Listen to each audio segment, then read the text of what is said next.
أيها الذين آمنوا اتقوا الله وقولوا قولا سديدا يصلح لكم أعمالكم ويغفر لكم ذنوبكم ومن يطع الله ورسوله فقد فاز فوزا عظيما أما بعد فإن خير الحديث كتاب الله وخير الهدي هدي محمد صلى الله عليه وسلم وشر الأمور محدثاتها وكل محدثة بدعة وكل بدعة ضلالة وكل ضلالة في النار أعوذ بالله من الشيطان الرجيم بسم الله الرحمن الرحيم يا أيها الذين آمنوا لا تقربوا الصلاة وأنتم سكارى حتى تعلموا ما تقولون ولا جنبا إلا عابري سبيل حتى تغتسلوا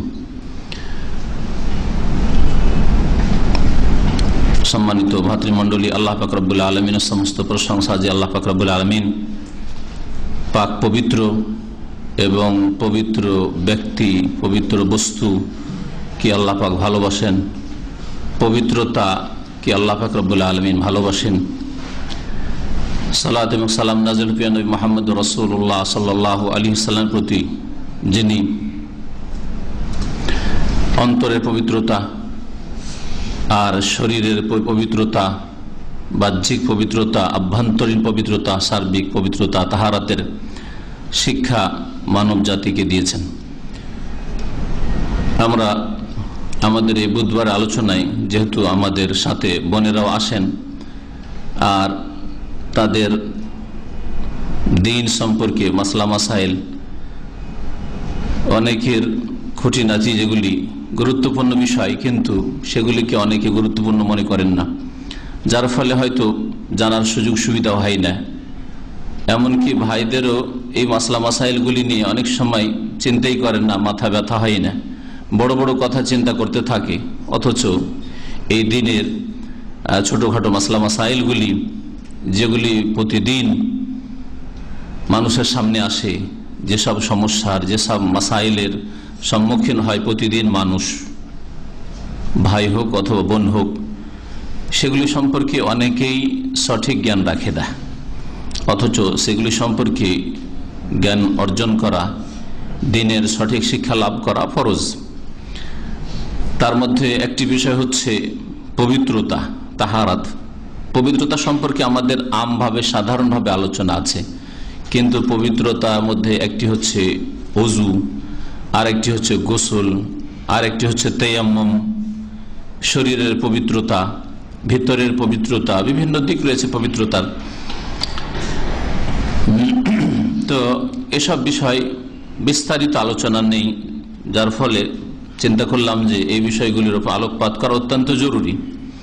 আজকের বিষয়বস্তু হচ্ছে গোসল সম্পর্কে, আর বিশেষ করে গোসলের নিয়মাবলী। কোরআন এবং হাদিসের আলোকে গোসলের তরিকা বা পদ্ধতি কি হতে পারে।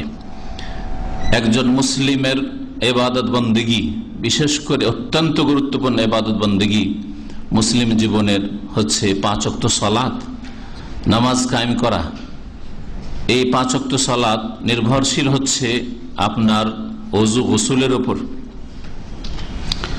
অত্যন্ত গুরুত্বপূর্ণ ইবাদত হচ্ছে ইসলামের আর একটি রুকন হচ্ছে বাইতুল্লাহর হজ করা, ওমরা করা। আর হজ, ওমরা বাইতুল্লাহর তওয়াফ ছাড়া হয় না। আর বাইতুল্লাহর তওয়াফের জন্য পবিত্রতা, তাহারাত শর্ত, ওযু শর্ত, গোসল ফরজ হয়ে থাকলে গোসল করা, মানে বড় নাপাকি দূর করা ফরজ। সুতরাং এই গোসলের মাসাইল একেবারে হালকা মাসাইল নয়, বরং অত্যন্ত গুরুত্বপূর্ণ মাসলা। গোসল হচ্ছে বা ওযু হচ্ছে পূর্ব শর্ত সালাত আদায়ের জন্য, বাইতুল্লাহর তওয়াফের জন্য।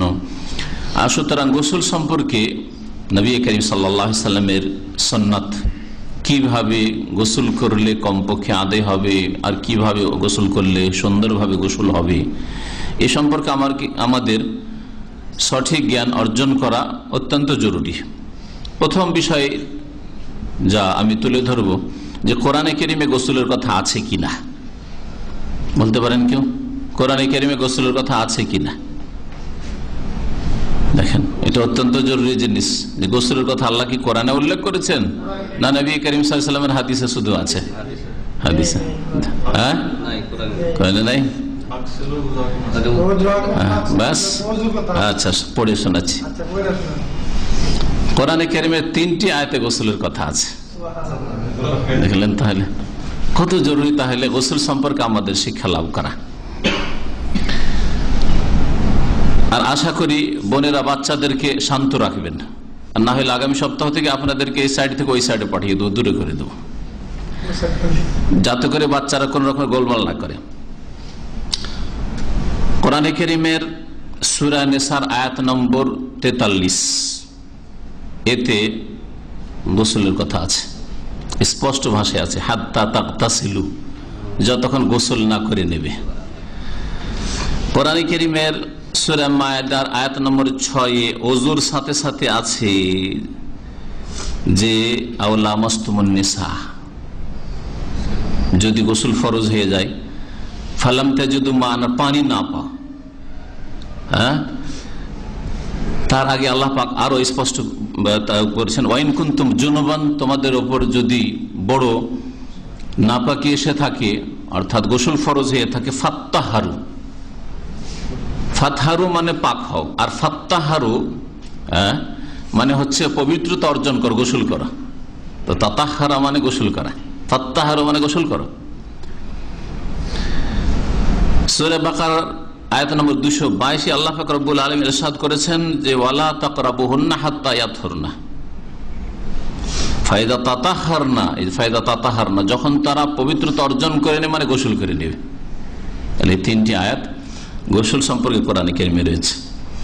আয়াতগুলি সংক্ষিপ্ত তাফসীর করি, লম্বা লম্বা আয়াত রয়েছে, শুধু এই অংশটুকু বলবো, যে অংশটুকু বললে গোসলের আলোচনা পুরা হয়ে যায়। আল্লাহ পাক রব্বুল আলামিন ইরশাদ করছেন সূরা নিসার যে আয়াতটি বললাম তাতে, ইয়া আইয়ুহাল্লাযীনা আমানু লা তাকরাবুস সালাতা ওয়া আনতুম সুকারা, হে মুমিনরা তোমরা নেশাগ্রস্ত অবস্থায় নামাজের নিকটবর্তী হবে না।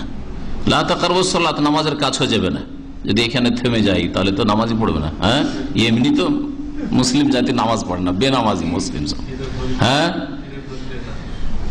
ওয়া আনতুম সুকারা, যখন তোমরা নেশাগ্রস্ত অবস্থায় থাকবে।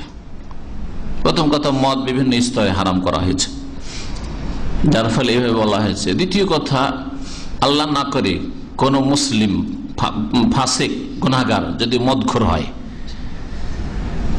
আর নেশা করে নিয়ে থাকে, লা তাকরাবুস সালাত, নামাজের কাছে যাবে না, নেশার অবস্থায় নামাজ পড়া যাবে না। হাত্তা তা'লামু মা তাকুলুন, যতক্ষণ পর্যন্ত না উপলব্ধি করতে পারবে, না বুঝতে পারবে, জানতে পারবে যে কি বলছো, তার মানে নেশা দূর না হবে।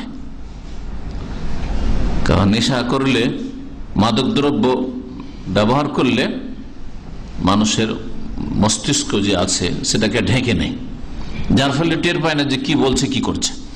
যতক্ষণ না বুঝতে পারছো কি করছি, রুকু করছি, সেজদা করছি, কোরআন পড়ছি না গান বলছি, যতক্ষণ না বুঝতে পারবে ততক্ষণ পর্যন্ত নামাজের কাছে যাবে না। ওয়ালা জুনুবান ইল্লা আবিরি সাবিল, আর জুনবি অবস্থায়, জুনবি হচ্ছে গোসল ফরজ হওয়া, স্বপ্নদোষের মাধ্যমে হোক অথবা স্বামী স্ত্রী মিলনের মাধ্যমে হোক, গোসল ফরজ হয়েছে, জানাবাত বলা হয় আরবি ভাষায়। যখন গোসল ফরজ হয়ে থাকবে, ইল্লা আবিরি সাবিলিন, তখনও তোমরা নামাজের কাছে যাবে না, মানে মসজিদে যাবে না। তবে আবিরি সাবিল, রাস্তা অতিক্রম করতে পারো, মসজিদের এ পাশ থেকে ও পাশে যেতে হবে, মসজিদের ভিতর দিয়ে চলে যেতে পারো, কিন্তু অবস্থান করতে পারো না। মসজিদ যে অবস্থানই না করা যায় তো নামাজের কাছে যাওয়া, নামাজ পড়া যাবে না। নাপাক অবস্থায় গোসল ফরজে আছে, নামাজ পড়া যাবে না। হাত্তা তাগতাসিলু, যতক্ষণ পর্যন্ত গোসল না করে নেবে। হাত্তা তাগতাসিলু, ইগতাসালা ইয়াগতাসিলু মানে হচ্ছে গোসল করা। তাহলে গোসলের কথা আসলো না, আসলো না, কোরআনে কারীমে আছে। সূরা মায়েদার আয়াত নম্বর 6 দেখেন যে আয়াতে আল্লাহ পাক এখানে মুমিনদেরকে সম্বোধন করে বলছে, আইয়ুহাল্লাযীনা আমানু ইযা কুমতুম ইলাস সালাত, হে মুমিনরা যখন তোমরা নামাজের উদ্দেশ্যে দাঁড়াতে যাবে। ইযা কুমতুম ইলাস সালাত মানে ইযা আরাদতুমুল কিয়ামা ইলাস সালাত, যখন তোমরা নামাজে দাঁড়াতে মনস্থ করবে। নামাজে দাঁড়াবার আগেই ফাগসিলু ওয়াজুহাকুম ওয়া আইদিকুম ইলাল মারাফিক ওয়ামসাহু বিরুসিকুম ওয়া আরজুলাকুম ইলাল কাবাইন, এই পর্যন্ত আল্লাহ পাক রব্বুল আলামিন ওযুর যেগুলি ফরজ রুকুন সেগুলি বর্ণনা করেছেন।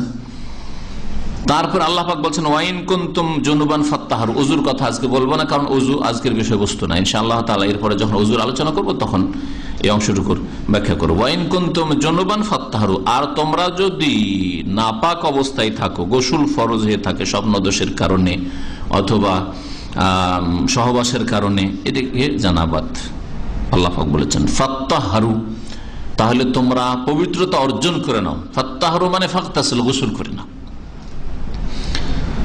তাতাহুর গোসল ছাড়া এই পবিত্রতা হয় না। ফাত্তাহারু আল্লাহ পাক বলেছেন তাসদীদ দিয়ে।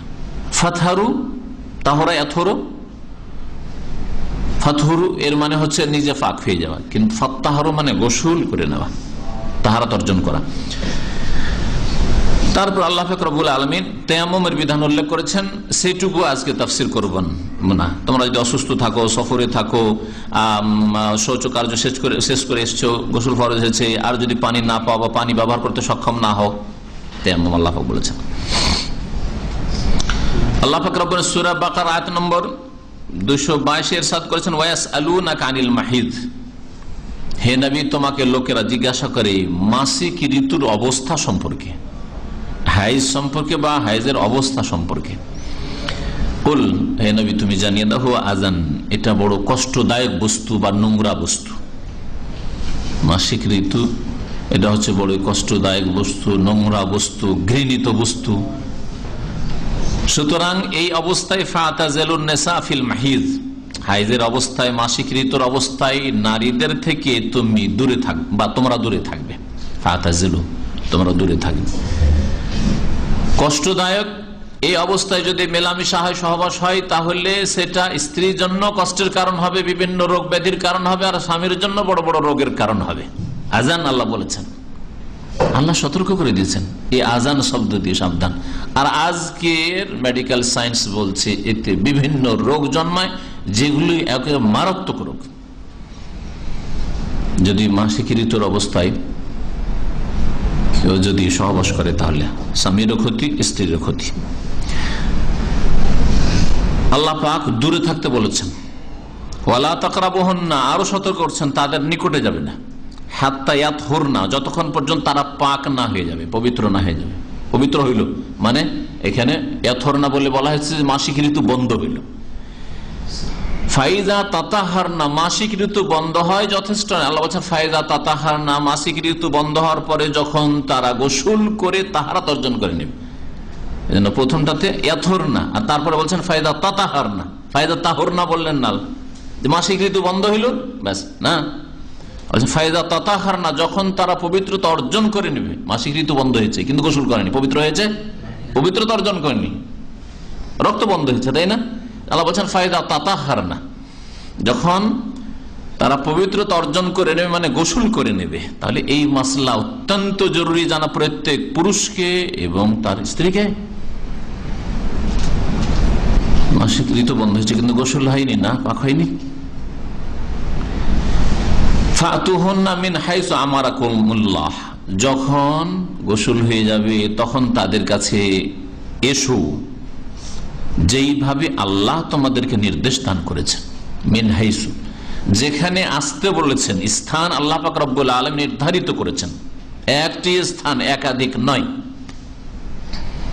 মিন হাইসু আমারাকুমুল্লাহ, ইন্নাল্লাহু ইউহিব্বুত তাওয়াবিন, আল্লাহ পাক তওবাকারীদেরকে ভালোবাসেন। ওয়া ইউহিব্বুল মুতাতাহহিরিন, আর পবিত্রতা অর্জনকারীদেরকে আল্লাহ পাক রব্বুল আলামিন ভালোবাসেন। এখন সরাসরি আলোচনা শুরু করি। গোসলের আয়াতগুলো দেখলেন, তাই না, যে তিনটি আয়াতে আল্লাহ পাক রব্বুল আলামিন গোসলের কথা উল্লেখ করেছেন। গোসল দুই ক্ষেত্রে আল্লাহ পাক রব্বুল উল্লেখ করেছেন, মাসিক ঋতু থেকে পবিত্রতা অর্জনের ক্ষেত্রে, যখন মাসিক ঋতু বন্ধ হলো গোসল আল্লাহ পাক উল্লেখ করেছেন। আর এর উপরে কিয়াস হবে এবং হাদিস দ্বারা প্রমাণিত নেফাসের গোসল, বাচ্চা ভূমিষ্ঠ হওয়ার পরে যে ব্লিডিং হয়, নেফাস যাকে বলা হয়, সেটা যখন বন্ধ হয়ে যাবে তখন গোসল করতে হবে। এইরকমই যেমন মাসিক ঋতু বন্ধ হলে গোসল করতে হবে। তারপরে মেলামেশা, তারপর ইবাদত বন্দেগী, নামাজ শুরু করবে। এমন নাই যে বাচ্চা ভূমিষ্ঠ হইলো আর তারপর রক্ত বন্ধ হয়ে গেছে, নামাজ পড়া শুরু করলো বা স্বামী স্ত্রী মিলন করলো না। এখানেও গোসল করতে হবে। তাহলে মাসিক ঋতু আর নেফাসের কথা হলো এই ক্ষেত্রে। আর পুরুষ মহিলা উভয়ে শামিল কিসে? জানাবাতের ক্ষেত্রে, স্বপ্নদোষের ক্ষেত্রে। স্বপ্নদোষ যেমন পুরুষদের হয় তেমন মহিলাদের হয়, যদিও মহিলাদের কম তুলনামূলক, কিন্তু হইতে পারে স্বপ্নদোষ। তারপরে স্বামী স্ত্রী মিলন, এই ক্ষেত্রকে আল্লাহ পাক রব্বুল আলামিন ওয়াইন কুনতুম জুনুবান ওয়ালা জুনুবান ইল্লা আবির সাবিল, দুই আয়াত আল্লাহ পাক রব্বুল উল্লেখ করেছেন, সূরা নিসাই এবং সূরা মায়েদায়। গোসল হচ্ছে দুই প্রকার, মানে পদ্ধতির দিক থেকে দুই প্রকার। এমনি গোসল বিধানের দিক থেকে, হুকুম আহকামের দিক থেকে বিভিন্ন প্রকারের গোসল আছে, সেগুলি পরে আলোচনা করব। জুমার গোসল, ফরজ গোসল, আর বিভিন্ন ক্ষেত্রে দৈনিক গোসল ইত্যাদি, পরিষ্কার পরিচ্ছন্নতার গোসল বা ঠান্ডা হওয়ার জন্য গোসল, সেগুলি আলাদা জিনিস। এখানে পদ্ধতির দিক থেকে গোসল হচ্ছে দুই প্রকার। এক হচ্ছে গোসল মাজজি, মানে কোন রকম যথেষ্ট গোসল, কাজ চলা গোসল, সহজ ভাষায় এইভাবে গোসল করলে কাজ চলে যাবে, পাক হয়ে গেলেন কোন রকমে আপনি। আর এটা হচ্ছে গোসলে কামিল, পূর্ণাঙ্গ গোসল। প্রথমটা জানেন, যেটা কম পক্ষে এতটুকু করলে আপনার গোসলটা আদায় হয়ে যাবে, এটা প্রথম জানেন, সেটা যেহেতু সংক্ষেপে। তাতে গোসলের যে ফরজগুলি রয়েছে, ওয়াজিবাতগুলি রয়েছে, সেগুলি আদায় করা। ফায়াকতাফি ফিহিল ইনসানু বিফিলিল ওয়াজিবাত ফাকাত, যেগুলি জরুরি জিনিস, ওয়াজিব জিনিস, সেগুলি আদায় করবে। আর যেগুলি মুস্তাহাব সুন্নাত জিনিস রয়েছে, সেগুলি হয়তো আদায় করলো না, গোসল আদায় হয়ে যাবে। যেমন পবিত্রতার নিয়ত করলো, নিয়ত হচ্ছে শর্ত পবিত্রতা অর্জনের জন্য, যেমন ইবাদত বন্দেগীর জন্য শর্ত যেগুলি, ইবাদত, নামাজ, রোজা, হজ, যাকাত, নিয়ত করা, নিয়ত পড়া নাই। সেই রকমই ওযুর জন্য, গোসলের জন্য, তায়াম্মুমের জন্য নিয়ত পড়া ইসলামে নেই, নিয়ত করা আছে। তাহলে যখন আপনি ফরজ গোসল করতে যাচ্ছেন, অন্তরে নিয়ত হবে এটা গোসল করছি, পবিত্রতা অর্জনের জন্য গোসল করছি, এটা অন্তরে আসবে, এর নাম হচ্ছে নিয়ত। যদি আপনি পবিত্রতা অর্জনের নিয়ত না করে খুব গরম লেগেছে বা শরীরটা ঘেমে গেছে, সেই জন্য আমি শরীরটাকে ঠান্ডা করছি, তাহলে তো আপনি পবিত্রতা অর্জনের নিয়ত করলেন না। হ্যাঁ, এই নিয়তটা হইতে হবে যে আমি পবিত্রতা অর্জনের নিয়ত করছি, অন্তরে সংকল্প, এর নাম হচ্ছে নিয়ত। নাওয়াইতু পড়া, আমি নিয়ত করছি, এগুলি শরীয়ত সম্মত নয়, বরং এগুলি বিদাত। তো নিয়ত করবে অন্তরে, তারপরে সুম্মায়াউ মুজাসাদাহু বিল মাহ, যেইভাবে হোক না কেন মাথা থেকে পা পর্যন্ত পানি পৌঁছে দেবে। তাহলে কমের পক্ষে চলার মতো গোসল বা যথেষ্ট গোসল হচ্ছে, কাজ চলা গোসল হচ্ছে কি, যে মাথা থেকে পা পর্যন্ত গোটা শরীরে পানি পৌঁছিয়ে দেওয়া, যেভাবে হোক না কেন। আগে বাম দিকে গেল না ডান দিকে গেল, মাথায় পড়লো না, মধ্য শরীর থেকে শুরু হলো না নিচের দিক থেকে শুরু হলো। কেউ যদি পানিতে নামে, পুকুরে বা নদীতে নামছে, তাহলে তো মাথার দিক থেকে শুরু না, পায়ের দিক থেকে শুরু হলো, তাই না?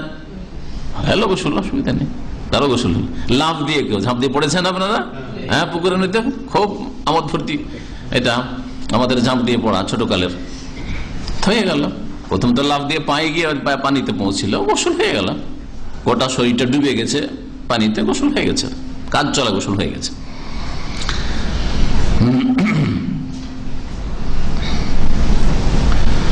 এর সাথে সাথে কুলি করতে হবে, নাকে পানি দিতে হবে।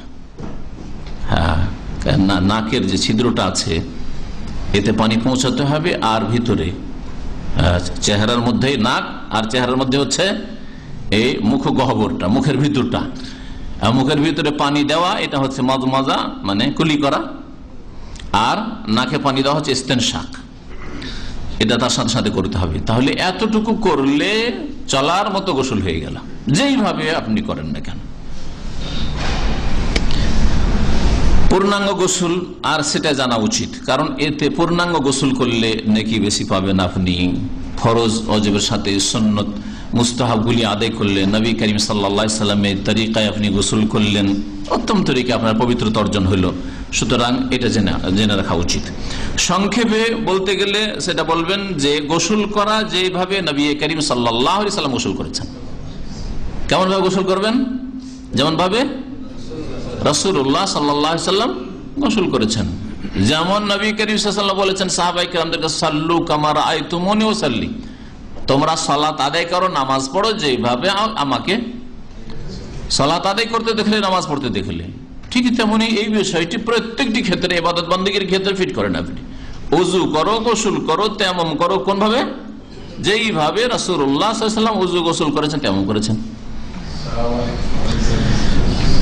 সুতরাং নবী করিম সাল্লাল্লাহু আলাইহি ওয়াসাল্লামের তরিকা মোতাবেক গোসল করতে হলে গোসলের যেসব সুন্নত মুস্তাহাব রয়েছে সবগুলি সহ গোসল করা। এই সম্পর্কে আল্লামা শেখ মোহাম্মদ বিন সালেহ উসাইমিন রহমতুল্লাহ আলাইকে জিজ্ঞাসা করা হয়, তখন তিনি বলেন সিফাতুল গোসলে আলা ওয়াজহাইন, গোসলের নিয়মাবলী হচ্ছে দুই রকমের। একটা হচ্ছে সিফাতুন ওয়াজিবা, আবশ্যক নিয়মাবলী, গোসলের আবশ্যক নিয়মাবলী, মানে এইভাবে কমপক্ষে গোসল করা আবশ্যক, জরুরি। সেটা হচ্ছে আইয়াউম্মা বাদানাহু কুল্লাহু বিল মা, গোটা শরীরকে পানি পৌঁছানো বা গোটা শরীর রে পানি পৌঁছানো। এর মধ্যে শামিল হচ্ছে অমিন যালিকা আল মাজমাযা ওয়াল ইস্তিনশাক, আর এর মধ্যে গোটা শরীরের অন্তর্ভুক্ত হচ্ছে মুখের ভিতরটা গড়গড়াকুলি করা আর নাকে পানি দেওয়া। তাহলে গোটা শরীরে যদি পানি পৌঁছিয়ে দেয় যেইভাবে হোক না কেন, যেই দিক থেকে হোক না কেন, ফাকাদ ইরতাফা আনুল হাদাসুল আকবার, তাহলে বড় নাপাকি তার দূর হয়ে গেল, অতাম্মাত তাহারাতুহু, তার পবিত্রতা সম্পূর্ণ হলো। কারণ আল্লাহ পাক রব্বুল ইজ্জত সূরা মায়েদার আয়াত নম্বর 6 ইরশাদ করেছেন, ওয়াইন কুনতুম জুনুবান ফাত্তাহারু, তোমরা যদি জুনবি অবস্থায় থাকো, তোমাদের উপর গোসল ফরজ হয়ে থাকে, তাহলে তোমরা পবিত্রতা অর্জন করে নাও, মানে গোসল করে নাও। দ্বিতীয় তরিকা যেটা বিস্তারিত বলবো সেটা হচ্ছে পূর্ণাঙ্গ গোসলের নিয়মাবলী। এই সম্পর্কে ইমাম ইবনে কুদামা রাহমাতুল্লাহি আলাইহি তার প্রসিদ্ধ কিতাব আল মুগনি, এই আল মুগনিতে খুব বড় কিতাব ফিকহে হাম্বলির, তাতে তিনি উল্লেখ করে বলছেন যে আল কামিল ইয়াতি ফিহি বিআশরাতি আশিয়া, পূর্ণাঙ্গ গোসলে 10টা জিনিসের খেয়াল রাখতে হবে। পূর্ণাঙ্গ যদি গোসল করেন তাহলে 10টা জিনিসের খেয়াল রাখতে হবে। জিনিসগুলো এক একটি করে শোনেন। প্রথম বিষয় হচ্ছে আর নিয়ত করা, পড়া নয়। আবার বলছি, বিদআতপন্থীরা নিয়ত পড়ে, ইসলামে নিয়ত পড়ার নেই, আর নিয়ত করা অবশ্যই আছে। ইন্নামাল আমালু বিন্নিয়া, যে কোনো কর্ম শুদ্ধ হওয়ার দিক থেকে এবং নেকি পাওয়ার দিক থেকে, দুই দিক থেকে কিন্তু নির্ভরশীল কিসের ওপর? নিয়তের উপর। আমার কথাটা বুঝলেন? যে কোনো আমল নির্ভরশীল শুদ্ধ হওয়ার দিক থেকে, কবুল হওয়ার দিক থেকে, আর নেকি পাওয়ার দিক থেকে। কিসের ওপর? নিয়তের উপর। আপনারা যে এই দিনই আলোচনা শুনতে এসছেন, নিয়ত যদি থাকে যে আল্লাহ এবং তার রাসূল সাল্লাল্লাহু আলাইহি ওয়াসাল্লামের কথা শুনবো,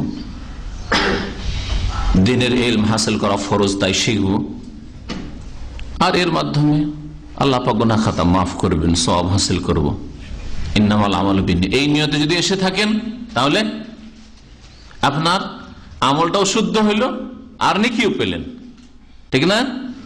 কিন্তু যদি কোনো ভাই বা বোনের নিয়ত থাকে যে আজকে যেতাম না, কিন্তু অমুক ভাবি আসবে, এক বোন আর এক বোনের সাথে দেখা করতে এসছে, তো ওর সাথে একটু কাজ আছে, একটা কাজ দিব, একটা কাজ নেব, সেই জন্য এসছি। আর এক ভাই এসছেন, অমুক ভাই আসে এখানে, ওর কাছে টাকা পাবো, তো টাকাটা ওখানে না গেলে পাচ্ছি না, দেখা পাচ্ছি না, সেই জন্য এসছি। ইন্নামাল আমালু বিন্নিয়াত, মানুষের কর্ম নির্ভরকারী কিসের উপর? নিয়তের উপর। যেই নিয়তে এসছে সেটা পাবে, সওয়াব পাবে না। আর এই ইলম শেখার আমলটাও শুদ্ধ হইল না। একটু আগে গোসল কথা বলছিলাম যে কেউ যদি শরীরটা খুব গরম হয়ে উঠেছে অথবা ঘেমে গেছে, সুতরাং ঘাম দূর করব আর ঠান্ডা হব, আর ওই সময় তার উপরে গোসলও ফরজ হয়ে আছে, গোসলও ফরজ হয়ে আছে, স্বপ্ন দোষ হয়েছে, গোসল ফরজ আছে, হ্যাঁ, তো তার গোসল ফরজ গোসল আদায় হবে? হবে না, কারণ ইন্নামাল আমাল, তাহলে আমল শুদ্ধ হলো না। গোসল করলো তারপরও আমলটা শুদ্ধ হলো না, ফরজ গোসল আদায় হলো না, কারণ ও নিয়তি করেনি অন্তরে। আর গোসলের উপরে যে একটা সওয়াব আছে, নেকি আছে, সেটা হলো না। এই জন্য শুদ্ধ হওয়ার দিক থেকে, কবুল হওয়ার দিক থেকে, নেকি পাওয়ার দিক থেকে ইন্নামাল আমালু বিন্নিয়াত, আমল কর্ম নির্ভরশীল নিয়তের উপর। তার নিয়ত ইসলামে আছে, শর্ত ফরজ, কিন্তু নিয়ত পড়া নেই, নিয়ত করা আছে। আর নিয়ত করার স্থান হচ্ছে অন্তর। অন্তরের সংকল্পকে নিয়ত বলা হয়। তাহলে প্রথম কাজ হচ্ছে নিয়ত করা পূর্ণাঙ্গ গোসলে। 2 নম্বর কাজ হচ্ছে তাসমিয়া, বিসমিল্লাহ পড়া। বিসমিল্লাহ পড়া ইখতিলাফ আছে, বিসমিল্লাহ শুধু পড়বেন না বিসমিল্লাহির রহমানি পড়ে। একদল বলছেন বিসমিল্লাহির রহমানি পড়ে না, আর একদল বলছেন যে নবী সাল্লাল্লাহু আলাইহি ওয়াসাল্লাম যেহেতু বলেছেন লা উযু লিমান লাম ইয়াযকুর ইসমাল্লাহ, ইসমাল্লাহ শুধু বলে, সুতরাং বিসমিল্লাহ বলে। নবী করিম সাল্লাল্লাহু আলাইহি ওয়াসাল্লাম থেকে রহমানুর রহিম পর্যন্ত পড়ার কোনো প্রমাণ নেই। তবে পূর্ণাঙ্গ বিসমিল্লাহ সেটা, সেজন্য একদল বলেছেন যে পড়তে পারেন। আমরা নাজায়েজ বলছি না, নিষেধ করছি না, তবে বিসমিল্লাহ পড়ে নয় যথেষ্ট। 3 নম্বর কাজ ওয়াগাসাল ইয়াদাইহি সালাসান, 2 হাত 3 বার করে ধুইবেন গোসলের আগে, এটা উযু, হ্যাঁ ধুইবেন। ওয়াগাসালা মা বিহি মিন আযান, আর যে নাপাকি বা নোংরা জেনে শরীরে লেগে আছে সেটা ধুয়ে ফেলবে।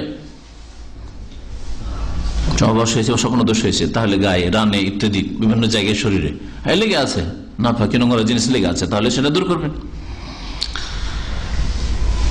ওযু করবেন, কটা হলো? 5টা হয়ে গেল মনে হয়, হ্যাঁ। ওযু করবেন, ওয়ায়ুহসি আলা রাসিহি সালাসান, এইগুলি কথা সবগুলি হাদিস, বিভিন্ন হাদিস রয়েছে। তারপরে মাথায় 3 বার করে পানি দেবেন। ও মাথায় পানি নিয়ে 3 বার করে দেবেন হাতে নিয়ে। ইয়ারবি বিহা ওসুল আশ-শা'r, আর এর মাধ্যমে চুল বড় থাকতে পারে তো চুলের প্রত্যেকটা জড়ে জড়ে শিকড়ে কি করবেন? পানি পৌঁছে দেবেন, যাতে প্রত্যেকটা চুলের জড়ে পানি পৌঁছে যায়, গোড়ায় পানি পৌঁছে যায়। ওয়ায়ুফিযুল মা আলা সাইরি জাসাদিহি, তারপরে গোটা শরীরে পানি বহিয়ে দেবেন। কয়টা হইল বলেছেন? ওয়ায়াবদাউ বিশিক্কিহিল আইমান, ডান দিক থেকে শুরু করবেন, হ্যাঁ। ওয়ায়াদলুকু বাদানাহু বিয়াদিহি, আর হাত দিয়ে শরীরটাকে ঘষা দেবেন। শুধু পানি, অল্প পানি যদি থাকে, আর পানি বহিয়ে দিলেন, হতে পারে কোনো জায়গায় লোমকূপ বা লোমের পাশগুলো শুকিয়ে থেকে যেতে পারে, খসখসে গায়ে অনেক সময় পানি চলে যায়, তাড়াতাড়ি করে ছল করে চলে যায়, আর হয়তো একটু শুকনো থেকে যেতে পারে, এই জন্য ঘষা দিবেন। পরিচ্ছন্নতা হইল, আর তার সাথে সাথে সন্দেহ মুক্ত হয়ে গেলেন যে কোনো জায়গায় শুকনো থাকলো না, তাহলে ঘষা দেওয়া। তারপর যেই জায়গায় দাঁড়িয়ে গোসল করলেন সেখান থেকে সরে গিয়ে পাটা ধুবেন। কেন পা ধুবেন? আজকালকার মতো পাকা জায়গা আগে ছিল না, আর এখনো গ্রামে গঞ্জে নেই, অনেকের নেই। সুতরাং যেই জায়গাটাতে গোসল করেছে হতে পারে পানি জমে গেছে, হ্যাঁ, একটু ময়লা আবর্জনা আছে, তারপরে যে শরীর থেকে যে পানিটা বয়ে পড়েছে তাতে হয়তো পা ডুবে আছে, সুতরাং একটু সরে যান, যে পাটা ধুয়ে পরিষ্কার হয়ে এখন আপনি উঠে যান। আর আরেকটা কাজ করতে হবে, সেটা মুস্তাহাব, সেটা হচ্ছে যে চুলের যে জড়গুলি আছে, শিকড়গুলি, সেগুলো থেকে খালাল করা, বড় চুল থাকলে খালাল করা। ওয়ালেহিয়াতিহি, আর দাড়িও যদি ঘন থাকে আর বড় থাকে তো দাড়ি তো খালাল করা, বেমাইন কাবলা ইফাদাতি হালি, পানি বহাবার আগে। এই কাজগুলি করতে হবে গোসলের ক্ষেত্রে। পূর্ণাঙ্গ যদি গোসল করতে হয় তো এই কাজগুলি করতে হবে। 10টি বা 11টি হয়ে গেল।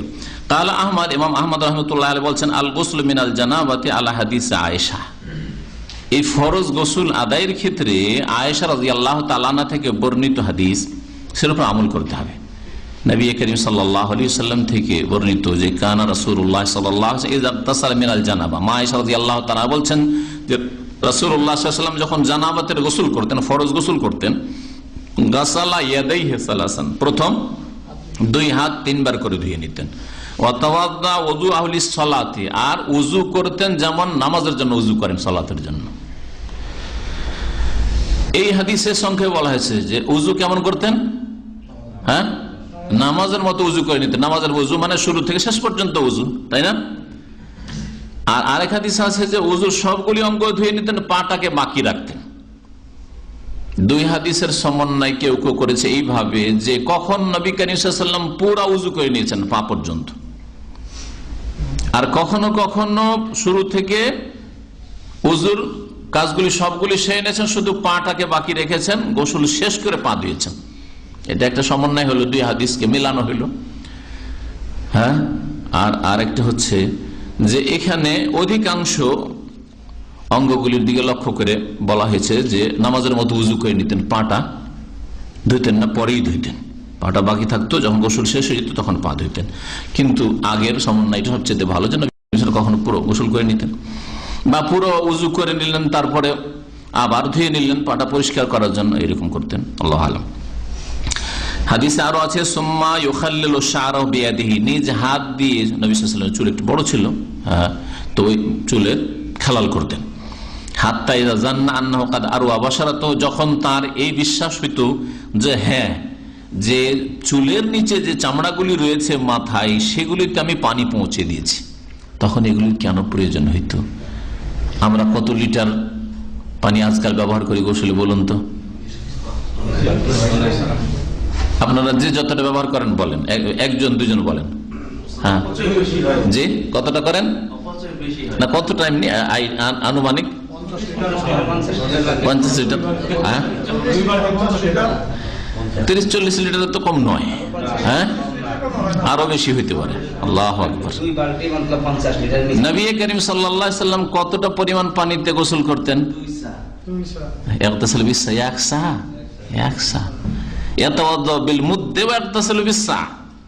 এক মুদ মানে 600 গ্রাম পানিতে উযু করতেন, আর একসা মানে 2.5 থেকে 3 কেজি, 3 কিলো পানিতে গোসল করতেন। তাহলে 3 কিলো পানিতে গোসল করলে ঘষা দিতে হবে, কারণ গোটা শরীর ওই 3 কিলো দিয়ে পৌঁছাইতে হবে পানি, আর তারপরে চুলের ঘষা দিতে হবে যাতে করে চুলের শিকড়গুলিতে পানি পৌঁছে যায়। আপনার যদি ওই রকমই 3 কিলো পানি থাকে তো দেন, অল্প পানিতে সফরে কদিন উজু করেছেন, একটু পানি নিচ্ছে না, একটু পানি নিয়ে এই দিক ওই দিক করে উজু ছাড়তে হচ্ছে, হবে 600 গ্রামে হবে, কিন্তু ওইভাবে করতে হবে। পানির অভাব ছিল, আল্লাহ পাক রব্বুল আলামিনের শুকরিয়া আদায় করেন যে আজকে আল্লাহ পাক কত পানি দিয়েছেন। মানুষ এত বেড়েছে, পানি কমেছে? তো পানি কমেনি, রুজি কমেছে। নবী করিম সাল্লাল্লাহু আলাইহি ওয়াসাল্লাম কোনদিন ভাত খেতে পেয়েছেন? আর আপনারা 3 বার করে ভাত খাচ্ছেন। তারপরে নবী করিম সাল্লাল্লাহু আলাইহি ওয়াসাল্লাম সাহাবায়ে কেরামরা কম ছেলে নেব তাহলে খেতে পাবো, এই কথা চিন্তা করেননি। আর আপনারা কেন তো চিন্তা, আপনাদের কেন তো চিন্তা, মুসলিমদের কেন তো চিন্তা যে কি করে খাবো, জমি তো বাড়ে না, ছেলে মেয়ে বেশি নেব, আর বোনদের বেশি চিন্তা, ও নাকি বেশি খাওয়ায়, আরো ভাইদের চাইতে বোনদের বেশি চিন্তা, বেশি ছেলে মেয়ে নিয়ে কি করে খাওয়াবো, কি করে মানুষ করবো। এই জন্য আল্লাহ তৌফিকই দেয় না মানুষ করার, চোর বাটমার বেশি পয়দা হচ্ছে, অসৎ চরিত্রের ছেলে মেয়ে পয়দা হচ্ছে, কারণ আগে থেকে নিজের উপর আস্থা করেছেন, আল্লাহর উপর আস্থা ভরসা তাওয়াক্কুল করেননি। আল্লাহর উপর ভরসা করতেন, আল্লাহ রাজ্জাক, আল্লাহ পাঠাইছেন, আল্লাহ রিজিক দেবেন, আমি কোথায় দেবো, আমাকে তো আল্লাহ হরকত করতে বলেছেন, নড়াচড়া করো, তোমার ছেলে মেয়ের রিজিক তোমার মাধ্যমে পাঠাবো অথবা আর কারো মাধ্যমে পাঠাবো। কারণ বাপ মরে যাওয়ার পরে রিজিক পায় না বাচ্চাগুলি, ও চাচা খাওয়াচ্ছে, না হয় মামা খাওয়াচ্ছে, না হয় বড় ভাই খাওয়াচ্ছে, কাউকে আল্লাহ পাক রব্বুল আলামিন ব্যবস্থা করে দিচ্ছেন। মুসাব্বিবুল আসবাব, ব্যবস্থাপনার মালিক আল্লাহ পাক রব্বুল আলামিন। সুতরাং আল্লাহর উপর তাওয়াক্কুল হচ্ছে যে আল্লাহ পাক রব্বুল আলামিন যাকে দুনিয়ায় পাঠাতে চাচ্ছেন তার জন্য রাস্তাটা খোলা রাখেন, রাস্তা খোলা রাখেন, না হলে জবাবদিহি করতে আল্লাহর সামনে। হইতে পারে আল্লাহ পাক রব্বুল আপনার দুনিয়া আখিরাতের কল্যাণ রেখে চলে, এই ছেলেটা যেটা আসতে যাচ্ছে দুনিয়ায়, কিন্তু আপনি না আমি নেবো না, ভালোটা নেবো না, আপনি জানেন না ওইটাই ভালো ছিল আপনার জন্য। তো নবী করিম সাল্লাল্লাহু আলাইহি ওয়াসাল্লাম যখন বুঝতে পারতেন যে হ্যাঁ এখন মাথার যে চুল রয়েছে, চুলে শরীরে পানি পৌঁছে গেছে, আফাজ আলাইহিল মা সালাসা মাররাত, তখন 3 বার করে পানি বহিয়ে দিতেন। সুম্মা গাসালা, মাথায় পানি 3 বার করে মাথায় পানি বহিয়ে দিলেন। সুম্মা গাসালা সায়রা জাসাদি, তারপরে পুরো দেহকে নবী করিম সাল্লাল্লাহু আলাইহি ওয়াসাল্লাম ধৌত করতেন। মুত্তাফাকুন আলাইহি, হাদিস বুখারী মুসলিমের। এইভাবে নবী করিম সাল্লাল্লাহু আলাইহি ওয়াসাল্লামের গোসলের বিবরণী। গোসলের ক্ষেত্রে আরেকটি বিষয় উল্লেখ করবে, সেটা হচ্ছে যে গোসল, ফরজ গোসল 2 রকম উল্লেখ করলাম। এক হচ্ছে সহবাসের গোসল বা স্বপ্নদোষের গোসল, জানাবাতের গোসল, তাই না? আর আরেক গোসলের কথা বললাম সেটা হচ্ছে হাইজ নেফাসের গোসল, হ্যাঁ মাসিক ঋতু থেকে পাক হয়ে গোসল। এই 2 গোসলের নিয়মের দিক থেকে কোনো পার্থক্য আছে? হ্যাঁ, নিয়মের ক্ষেত্রে কোনো নিয়মগত পার্থক্য আছে? পার্থক্য নেই, তেমন পার্থক্য নেই, একেবারে পার্থক্য নেই যদি বলেন তো ভুল হবে, তেমন পার্থক্য নেই। তবে 2টো পার্থক্য আছে, হাদিস দ্বারা প্রমাণিত 2টো পার্থক্য আছে, তাহলে জানার প্রয়োজন। দেখেন গোসলটাও জানার প্রয়োজন সূক্ষ্মভাবে। একজন মহিলা মাসিকের গোসল করছে, মাসিক থেকে পাক হয়েছে, নেফাসের গোসল করছে, ব্লিডিং থেকে পাক হয়েছে, এক গোসল। আর আরেকবার গোসল করছে স্বামী স্ত্রী সহবাসের গোসল করছে, স্বপ্নদোষের গোসল, দুই গোসল পার্থক্য আছে। আপনি আপনার স্বপ্নদোষের গোসল করছেন, আপনার বিবি হাইজ থেকে পাক হওয়ার, মাসিক থেকে পাক হওয়ার গোসল করছে, দুই গোসলে তেমন পার্থক্য নেই, তবে দুটো পার্থক্য আছে।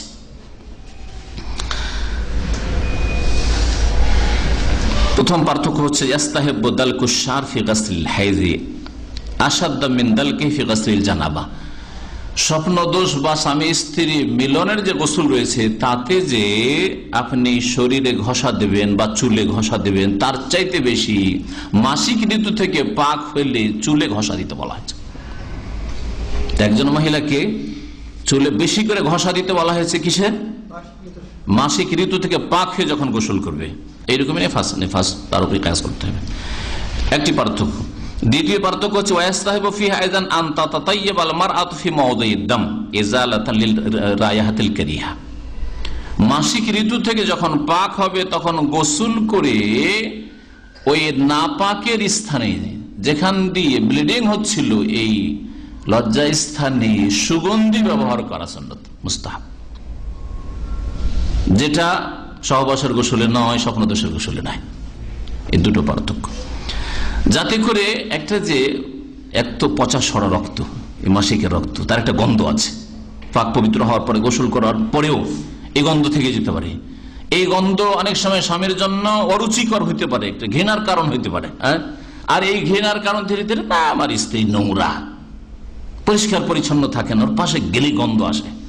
আর এইদিকে তো প্রলোভন পাচ্ছে, যেহেতু বয়স হয়ে গেছে, তার এর লাবণ্য নেই, ও তো সৌন্দর্য তার নেই, সুতরাং আর একটা বিয়ে করা হতে পারে না।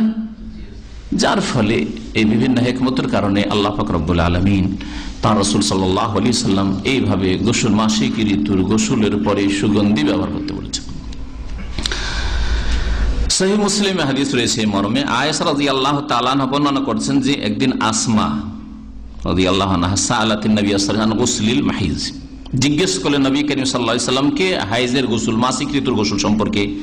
ফাকালা, তখন রাসূলুল্লাহ সাল্লাল্লাহু আলাইহি ওয়াসাল্লাম বললেন তাখুযু ইহদা কুন্না মাআহা ওয়া সিদরাতাহা, তোমরা বা তোমাদের যে কেউ পানি নেবে গোসল করার জন্য এবং বরই পাতা নেবে, ফুল পাতা, ওতে পরিষ্কার পরিচ্ছন্নতা বেশি হয়, জন্য মাইয়াত গোসলের ক্ষেত্রে আমাদের দেশে বরই পাতা ব্যবহার করতেন না।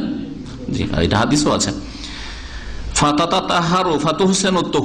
পবিত্রতা অর্জন গোসল করবে আর সুন্দর করে গোসল করবে। সুম্মা তাসুব্বু আলা রাসিহা, তারপরে মাথায় পানি ঢালবে। ফাতাদলুকুহু দালকান শাদীদান, সহিহ মুসলিম হাদিস। ঘষা দেবে মাথায়, কিরকম? দালকান শাদীদান, খুব বেশি করে। তাহলে মহিলারা মাথার চুলে ঘষা দিবে মাসিক ঋতু থেকে পাক হয়ে গোসল করার সময় খুব বেশি করে। হাত্তা তাবলুগা শুউনা রাসিহা, এমনকি মাথার যে চুল রয়েছে চুলের শেকড়গুলি পর্যন্ত যাতে নিশ্চিত পানি পৌঁছে যায়। সুম্মা তাসুব্বু আলাইহাল মা, তারপরে পানি ঢালবে, ঘষা দেওয়ার পর আবার পানি ঢালবে। সুম্মা তাখুযু ফিরসাতা মুমাসসাকাতান ফাতাতাহারু বিহা, তারপরে একটা তুলো, ফিরসা মানে তুলো বা কাপড়, তুলো নেবে, মুমাসসাকাতান মিসকওয়ালা, মিস্ক বলা হয় মৃগনাভি থেকে যে আতর সুগন্ধি, ওকে মিস্ক বলা হয়। তো যাই হোক, যে কোনো সুগন্ধি আতর হইলি হইল। সুগন্ধি নেবে কিসে? তুলোতে, অথবা তুলোর ব্যবস্থা না থাকে তো কোন নেকড়া তেনাতে।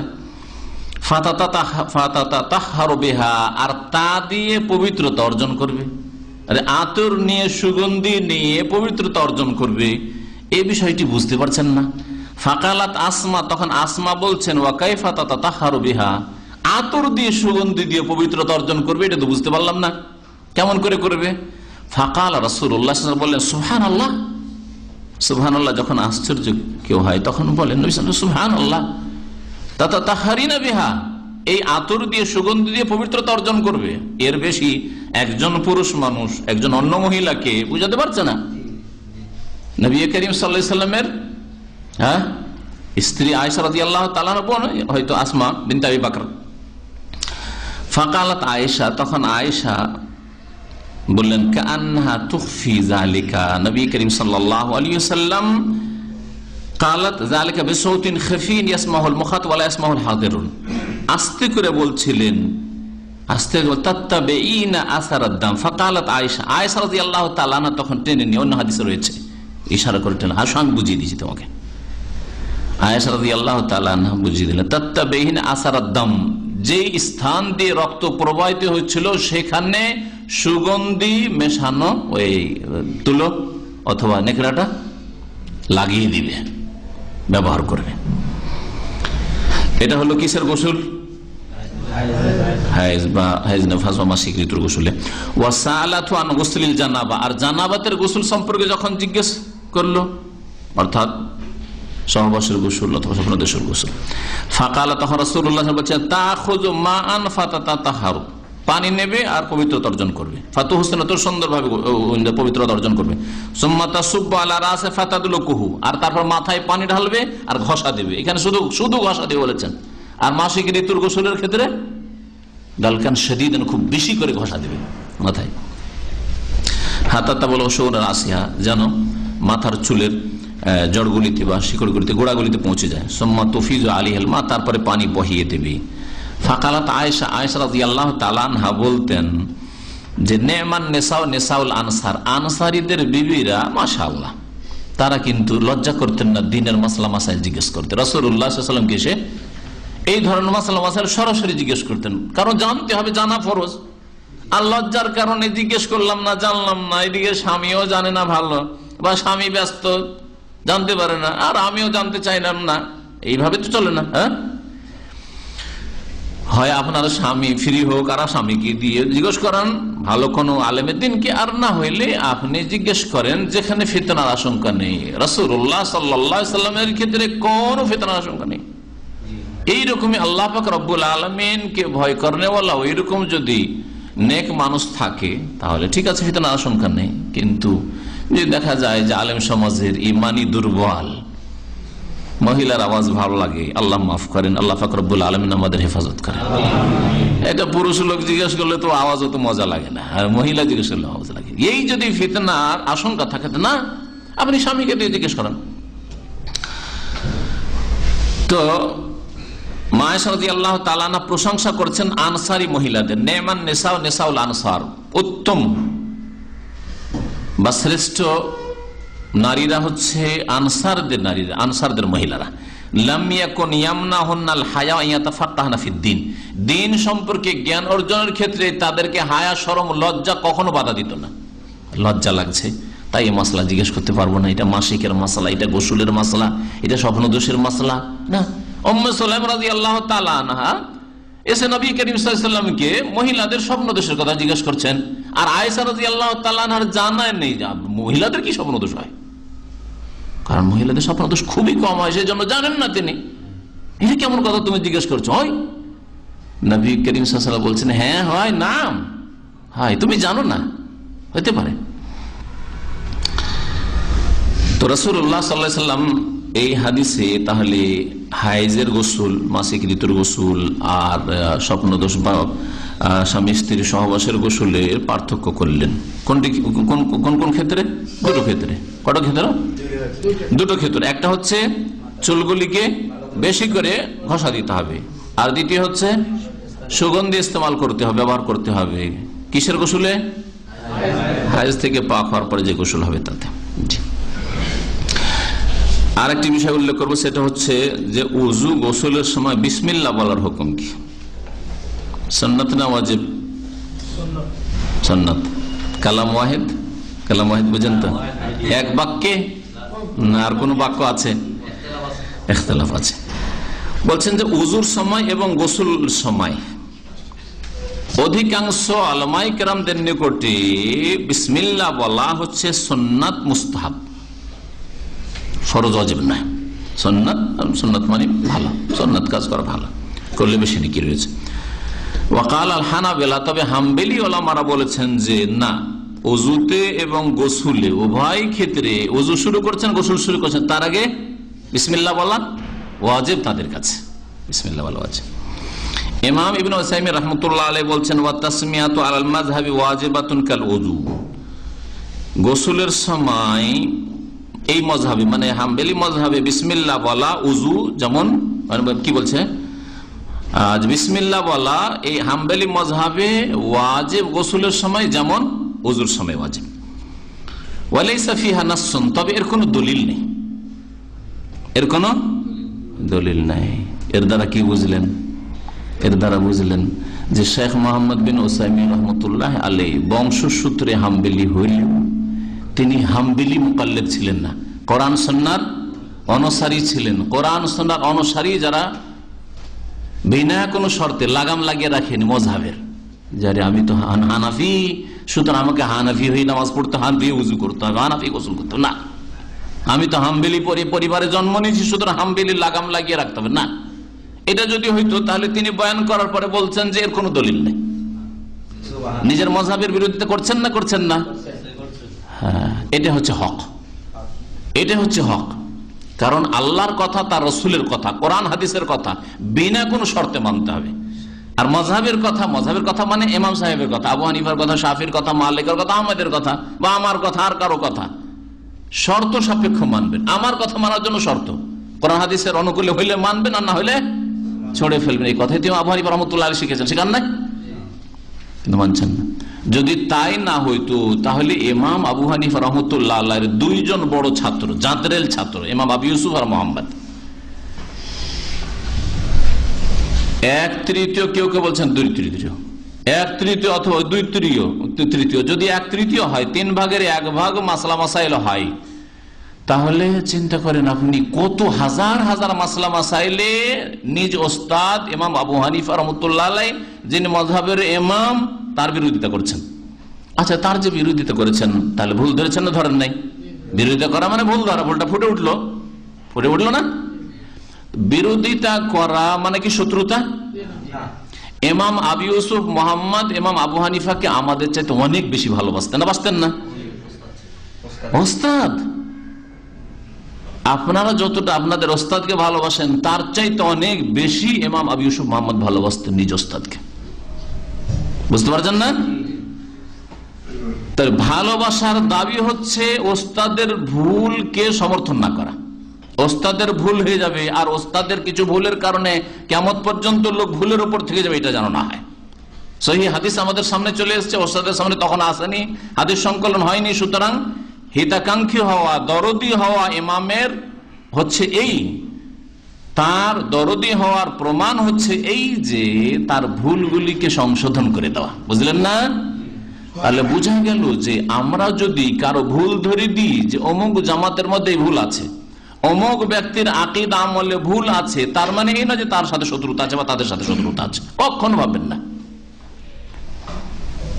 তাদেরকে ভালোবাসি, তাদের বেশ কিছু ভুল আছে, এই ভুলগুলির কারণে মুসলিম জাতি বিভ্রান্ত হবে, তাই তাদের সংশোধনের জন্য বলা হয়েছে। তাদেরকে দিনী ভাই হিসাবে, মুসলিম হিসাবে, সে জামাত হোক অথবা ব্যক্তি হোক, তাদেরকে আমরা ভালোবাসি।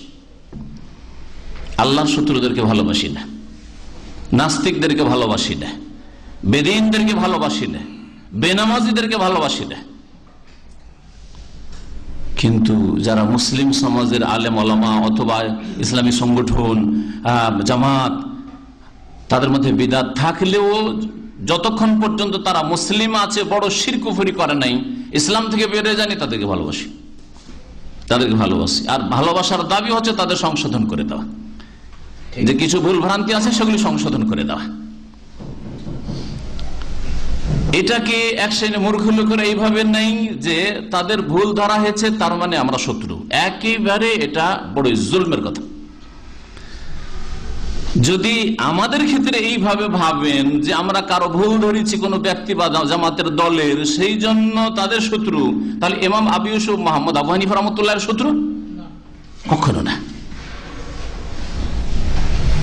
এটা হচ্ছে দ্বীনের ভ্রাতৃত্বের দাবি যে দ্বীনি ভাই, সুতরাং দ্বীনি ভাই আল মুসলিম মিরআতুল মুসলিম, আবু দাউদের হাদিস। মুসলিম মুসলিমের জন্য আয়না স্বরূপ।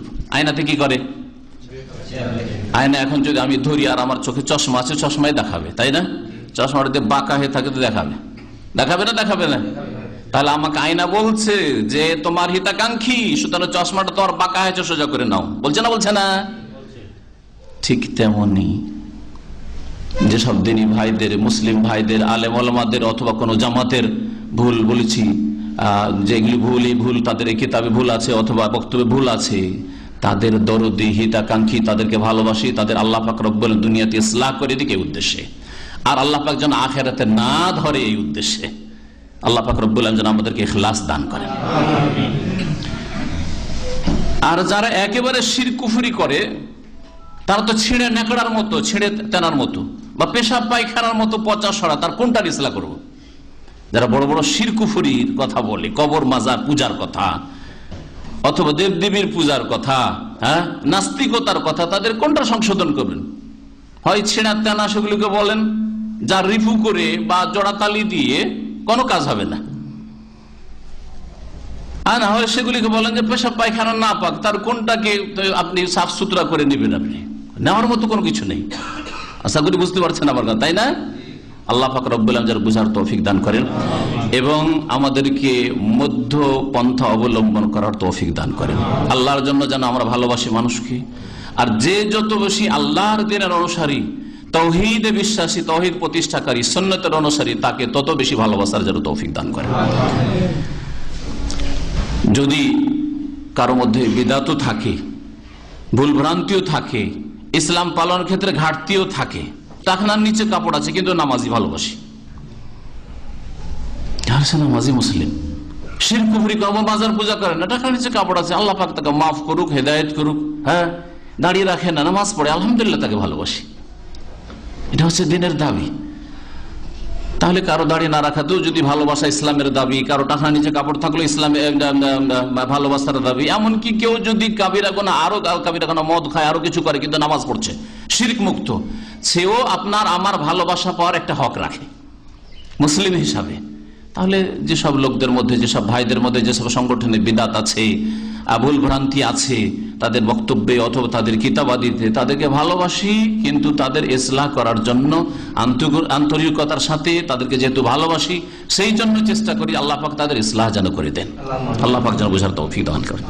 কি বলছিলাম, যে ইমাম ইবনে উসাইমিন রাহমাতুল্লাহ আলাইহি বলছেন যে হাম্বলি মযহাবে বিসমিল্লাহ বলা গোসলে ওই রকমই ওয়াজিব যেমন ওযুতে ওয়াজিব, ওয়ালাইসা ফিহা নাসসুন, কিন্তু বিসমিল্লাহ বলা ওয়াজিব এর কোনো দলিল নেই। ওয়ালাকিন্নাহুম ক্বালু, তারা বলেছে ওয়াজাবাত ফিল উযুই ফাল গুসল মিন বাবি আউলা, ওযুতে ওয়াজিব, সুতরাং গোসলে আরো ওয়াজিব হওয়া উচিত, কারণ ওটা হচ্ছে বড় পবিত্রতা। এইভাবে তারা যুক্তি পেশ করেছে।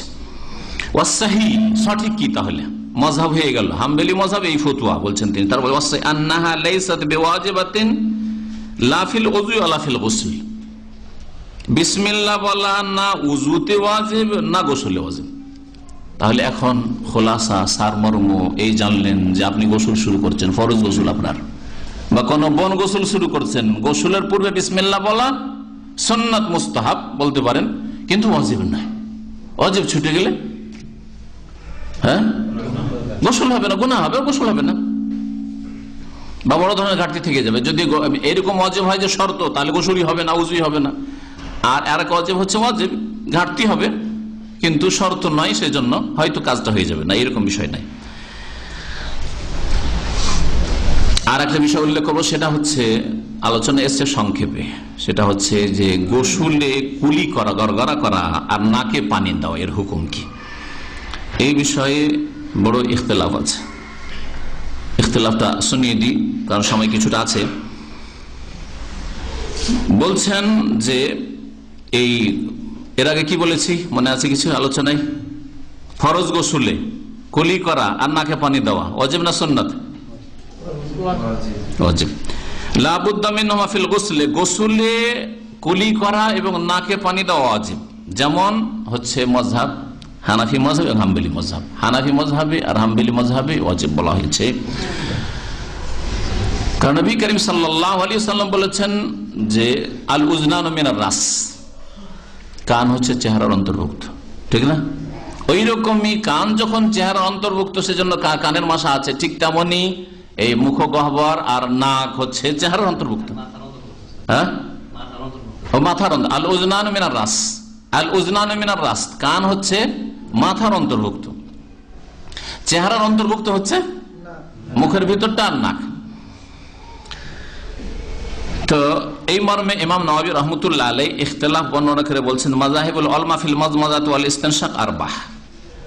কুলি করা এবং নাকে পানি দেওয়ার ক্ষেত্রে উলামাদের 4টি মাযহাব রয়েছে, 4টা মত রয়েছে। তাহলে 4টে ঠিক নাকি? মাসলা কয়টা? মাসলা কয়টা? মাসলা একটা, কি? গোসলে কুলি করা, গড়গড় করা, নাকে পানি দাও। মাসলা একটা, হয় এটা ওয়াজিব হবে না সুন্নাত হবে। হ্যাঁ, 4টা মত হলো, তো 4টাই ঠিক হইতে পারে? তাহলে এই যে মযহাবধারী হুজুররা বলে যে মযহাব মানা ফরজ, 4টা মত হলো, কোনটা মানা ফরজ? 4টাই মানা ফরজ। হ্যাঁ, কি করে 4টা মানা ফরজ আর 4টাই ঠিক কি করে হইতে পারে? একটা ঠিক হবে, হয় ওয়াজিব হবে, ওয়াজিব যদি ঠিক হয় তাহলে সুন্নাত ঠিক নয়, আর সুন্নাত মুস্তাহাবটা ঠিক হয় তাহলে ওয়াজিবটা ঠিক নয়। আর এটাও ঠিক ওইটাও ঠিক, ওয়াজিবও ঠিক সুন্নাতও ঠিক, এটা কি করে হইতে পারে?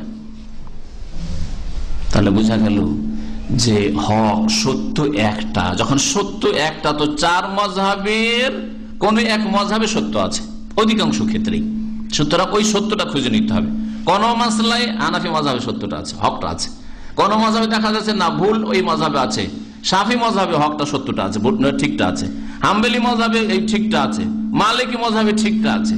বড় আলেমদেরকে 4 মাযহাব পড়াশোনা করে খুঁজে নিতে হবে যে কোনটা কোরআন এবং সহিহ হাদিসের বেশি কাছাকাছি, ওটার উপর আমল করতে হবে এবং জনসাধারণকে এই কোরআন এবং হাদিস মোতাবেক হেদায়েত করতে হবে, দিক নির্দেশনা দিতে হবে। ইমাম নওয়াবী রাহমাতুল্লাহ তাআলা 4টি মত বর্ণনা করছেন। প্রথম মত হচ্ছে যে আন্নাহুমা সুন্নাতান ফিল ওযু ওয়াল গোসল, ওযু হোক আর গোসল হোক, কুলি করা আর নাকে পানি দেওয়া, এই দুটো হচ্ছে সুন্নত। এটা হচ্ছে শাফি মাযহাব। শাফি মাযহাবে গোসলে, ওযুতে নাকে পানি দেওয়া আর কুলি করা কি সুন্নাত। দ্বিতীয় মাযহাব হচ্ছে যে ওযুতে গোসলে ওয়াজিব এবং তার সাথে সাথে শর্ত শুদ্ধ হওয়ার জন্য। তাহলে গোসলে আর উজুতে কেউ যদি নাকে পানি না দেয় বা কুলি না করে তাহলে উজু হবে না আর গোসল হবে না। এটা ওয়াহুয়াল মাশহুর আন আহমদ, এটা হচ্ছে ইমাম আহমদ রাহমাতুল্লাহ আলাইহির প্রসিদ্ধ ফতোয়া, মানে হাম্বলি মাযহাব। তৃতীয় মত হচ্ছে ওয়াজিবাতান ফিল গোসলে, গোসলে কুলি এবং নাকে পানি দেওয়া হচ্ছে ওয়াজিব, দুনাল উজু, উজুতে ওয়াজিব নাই। ওয়া কাউল আবি হানিফা ওয়া আসহাবি, ইমাম আবু হানিফা এবং তার সাথী সঙ্গে আবু ইউসুফ মুহাম্মদ, তাদের মত হচ্ছে কি যে গোসলে কুলি করা আর নাকে পানি দেওয়া এটা হচ্ছে ওয়াজিব, কিন্তু উজুতে তাদের কাছে সুন্নাত মুস্তাহাব, ওয়াজিব নাই। চতুর্থ মত হচ্ছে আল ইস্তিনশাক ওয়াজিবুন ফিল ওযু ওয়াল গোসলে দুনাল মাযমাযা, নাকের ভিতরে পানি দেওয়া এটা হচ্ছে ওযু গোসলে ওয়াজিব, কিন্তু কুলি করা ওয়াজিব নাই। এটা একটি মত ইমাম আহমদের। তবে ইমাম আহমদের তাহলে 2টি মত রয়েছে, প্রসিদ্ধ আগেরটি। ওয়ার রাজিহ ওয়াল কাউলুস সানি, ইমাম ইবনে উসাইমিন রাহমাতুল্লাহ আলাইহি বলছেন সবচাইতে বলিষ্ঠ মত হচ্ছে, সহিহ মত হচ্ছে দ্বিতীয় মতটি। কোনটা? হ্যাঁ, উজুতে হোক অথবা গোসলে, দুটো ক্ষেত্রে, উজু গোসলে, হ্যাঁ দুটোই হচ্ছে না ওয়াজিব। ওযুবুল মাযমাযা ওয়াল ইস্তিনশাক ফিল গোসলি, গোসলে ওযুতে কুলি করা আর নাকে পানি দেওয়া হচ্ছে ওয়াজিব। ওয়া আন্নাহুমা শারতান লিসিহাতি, আর শর্ত। তাহলে কেউ যদি গোসল করে বা ওযু করে আর নাকে পানি না দেয়, হ্যাঁ, অথবা কুলি না করে, তাহলে ওযু হবে না, গোসল হবে না, এটাকে প্রাধান্য দিয়েছেন।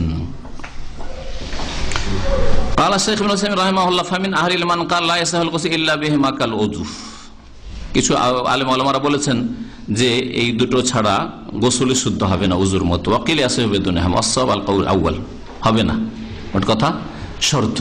যদি কেউ কুলি না করে আর নাকে পানি না দেয় তাহলে গোসল হবে না শুদ্ধ, আর উজু হবে না। আল্লাহু আলাম। দলিল আল্লাহ পাকের আয়াত সূরা মায়েদার আয়াত নম্বর 6, যেটা শুরুতে পড়ে শুনেছি, ওয়াইন কুনতুম জুনুবান ফাত্তাহারু, তোমরা যদি নাপাক থাকো তাহলে পবিত্রতা অর্জন করে নাও। আর পবিত্রতা অর্জনের অন্তর্ভুক্ত শরীরের একটা অংশ হচ্ছে মুখের ভিতরটা, মুখগহ্বর, আর নাকের ভিতরটা। ওয়াহাদা ইয়াশমালুল বাদান কুল্লাহু ওয়া দাখিলাল আনফি ওয়াল ফাম মিনাল বাদান, বলছেন যে এটা গোটা শরীরকে শামিল, আর গোটা শরীরের অন্তর্ভুক্ত হচ্ছে নাকটা, নাকের ভিতরটা, আর মুখের ভিতরটা। আল্লাহু আ'লাম। আর একটি বিষয়, গোসলের তরিকা শিখলেন অনেক বিলম্বে, হয়তো অনেক ভাইরা এরকম আছেন বা এরপরে অনেকে শুনবেন আমার আলোচনা, এতদিন ধরে গোসল করেছেন, ফরজ গোসল করেছেন, দেশের গোসল করেছেন, বোনেরা মাসিক ঋতুতে গোসল করেছেন, কুলিও করেননি, গোসলে পানি ঢেলে দিয়েছেন, হয়ে গেছে, কুলিও করেন, নাকে পানিও দেননি, আর হুকুম জানলেন কি যে নাকে পানি দেওয়া আর কুলি করা ওয়াজিব। তাহলে এতদিনের গোসলগুলির কি হবে? আর এতদিনের গোসল যদি ঠিক না হয় তো নামাজেরই কি হবে? ঠিক না? এই পেরেশানিতে কেউ পড়ে যেতে পারেন। সুতরাং এই মাসলা আলেমারা উল্লেখ করেছেন, সেটা এখানে আমি আপনাদের সামনে উল্লেখ করছি। বলছেন যে আপনি যদি এই মাসলায় বিশ্বাসী হন, যেটা সহি বলা হইল যে কুলি করা, নাকে পানি দেওয়া গোসলে ওয়াজিব বা ওযুতে ওয়াজিব, আর এটা আপনার জানা ছিল না, অথবা আপনি জানতেন ওই অন্য মতটাকে আপনি সহি, শাফিঈ মতটাকে আপনি প্রাধান্য দেন যে সুন্নাত, ফাইন্না ইকতাসালাকা সাহিহুন, তো অতীতে যা হয়েছে আপনার গোসল সহি হয়েছে, ওয়াসালাতু কাল মাবনি আলা হাযাল গোসল সহি, আর এতদিন যে নামাজ পড়েছেন সেগুলিও সহি, ওয়ালা ইয়ালজামুকা ইআদাতুহা, এতদিনের নামাজও আপনাকে পুনরায় দৌড়াতে হবে না, আর ওযু বা গোসলও দৌড়াইতে হবে না। কারণ লিকুয়াতি ইখতিলাফিল উলামা ফি হুকমিল মাজমাজাত ওয়াল ইস্তিনশাক, কারণ উলামায়ে কেরামদের এই কুলি করা আর নাকে পানি দেওয়া সম্পর্কে ইখতিলাফ বড় মজবুত রয়েছে। আল্লাহ পাক রব্বুল আলামিন ভালো জানেন এই বিষয়। মহিলা পুরুষের পবিত্রতা অর্জনের তরিকার ক্ষেত্রে, গোসলের ক্ষেত্রে পদ্ধতিগত কোনো পার্থক্য আছে? হ্যাঁ, কোনো পার্থক্য নেই এই ক্ষেত্রে। বলছে লা ফারকা ফি কাইফিয়াতি তাহারা বাইনাল মারআতি ওয়ার রাজুল, একজন পুরুষ লোক গোসল করছে ফরজ গোসল, আর আরেকজন মহিলা গোসল করছে, দুই গোসলে কোনো পার্থক্য আছে? নিয়মের দিক থেকে কোনো পার্থক্য নেই। ফাকিলাহুমা ইয়াজিবু আলাইহি ফিল গোসলে তামিমুল বাদান বিল মা'i ওয়াত তাহুর, পবিত্র পানি দিয়ে গোটা শরীর ধুইতে হবে বা গোটা শরীরে পানি পৌঁছাতে হবে, এটা পুরুষের ক্ষেত্রেও এবং নারীর ক্ষেত্রেও। আর যেগুলি সুন্নত মুস্তাহাব বলা হইল ইমাম মুগনি রহমতুল্লাহ আলাইহির কিতাবের বরাত দিয়ে আর হাদিসের আলোকে, এগুলি কথা হাদিসে এসছে, বলা হইল সেগুলি পুরুষের ক্ষেত্রে যেমন প্রযোজ্য তেমনি নারীদের ক্ষেত্রে, মহিলার ক্ষেত্রেও সেগুলি সুন্নাত। কারণ নবী করিম সাল্লাল্লাহু আলাইহি ওয়াসাল্লাম হাদিসে রয়েছে যে আন-নিসাউ শাকাইকুর রিজাল, নারীরা পুরুষদের বোন, শাকাইক। সুতরাং পুরুষদের যেসব বিধিবিধান রয়েছে সেগুলি হচ্ছে নারীদের বিধিবিধান, যদি শরীয়তে এমন কোনো পার্থক্য না বর্ণনা করা থাকে। খেয়াল খুশি যুক্তির উপরে ভিত্তি করে এরকম কিছু মাসলা মাসাইল অতিরিক্ত চাপিয়ে দেওয়া, এটা ইসলাম নয়। যেমন নামাজের ক্ষেত্রে যে দুর্বলের আস্থা করে বা যুক্তি পেশ করে পর্দা হবে মহিলাদের, সুতরাং মহিলারা আলাদা নামাজ পড়বে, মানে আলাদা মানে একবার ওদের তরিকা আলাদা, এটা কোন সহিহ হাদিস দ্বারা প্রমাণিত নয়।